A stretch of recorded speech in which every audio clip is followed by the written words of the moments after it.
అమరజీవి పొట్టి శ్రీరాములు జయంతి సందర్భంగా ప్రజాప్రతినిధులు ఆయన విగ్రహానికి పూలమాలలు వేసి నివాళులర్పించారు.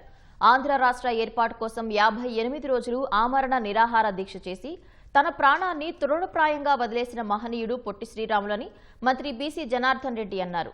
నంద్యాల జిల్లా బనగానిపల్లిలోని అమరజీవి విగ్రహానికి మంత్రి పాలాభిషేకం చేసి నివాళులర్పించారు. శ్రీ సత్యసాయి జిల్లా కదిరిలో ఎమ్మెల్యే కందికుంట వెంకటప్రసాద్, ఆర్యవైశ్య సంఘాల నాయకులు అమరజీవి విగ్రహానికి పూలమాల వేసి ఆయన త్యాగాన్ని స్మరించుకున్నారు.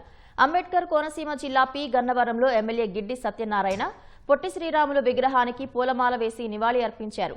పశ్చిమ గోదావరి జిల్లా తణుకులో అమరజీవి విగ్రహానికి ఎమ్మెల్యే ఆరిమిల్లి రాధాకృష్ణ నివాళులర్పించారు. కర్నూలులోని పూల బజార్లో ఉన్న పొట్టి శ్రీరాములు విగ్రహానికి నగరపాలక సంస్థ కమిషనర్ విశ్వనాథ, ఆర్యవైశ్యుల ప్రతినిధులు పూలమాలలు వేసి నివాళులర్పించారు. తెలుగు ప్రజలందరూ సంతోషంగా ఉండాలి, ఈ యొక్క మద్రాసు రాష్ట్రం నుంచి తెలుగు వ్యాపించాలని చెప్పి ఆ రోజు చేసినప్పుడు చెప్పారు. మనమే ఏదైనా ఒక రోజు ఉపవాసం ఉంటే, ఒక రోజు ఉంటే మధ్యాహ్నం ఒక రోజు 2 రోజులకే చెతికిల పడిపోయి మధ్యాహ్నం పడతాం, లేకుండా నీరసం వచ్చి పడిపోతాం. అటువంటిది 58 రోజులు చేశాడంటే అది సామాన్య కాదు. ఆయన ఒక దృఢ సంకల్పంతో, అంటే ఆయన చేసేటువంటి దీక్ష ఒక సంకల్పం కోసం చేశాడు.